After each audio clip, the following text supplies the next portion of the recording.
অনেকগুলি ডিস্ট্রিক্ট বন্যায় ক্ষতিগ্রস্ত হয়েছে এবং এই ক্ষতিগ্রস্ত এলাকায় ওনারা আমাদের কি ধরনের সাহায্য সহযোগিতা করতে পারে। ছাত্র অভ্যুত্থানে মানবাধিকার লঙ্ঘনের তদন্তে জাতিসংঘকে প্রধান উপদেষ্টার আনুষ্ঠানিক আমন্ত্রণ।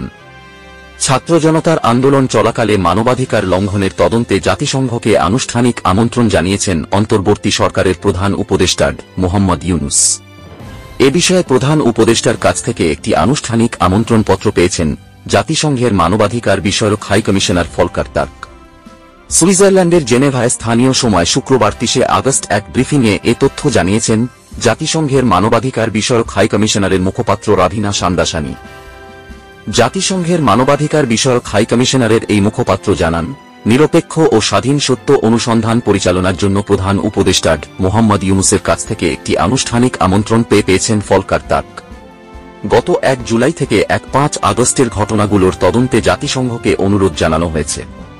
ন্যায় বিচার, জবাবদিহিতা ও দীর্ঘমেয়াদী সংস্কারের জন্য আগামী সপ্তাহের কোনো এক সময় বাংলাদেশে জাতিসংঘের একটি ফ্যাক্ট ফাইন্ডিং দল আসার কথা রয়েছে।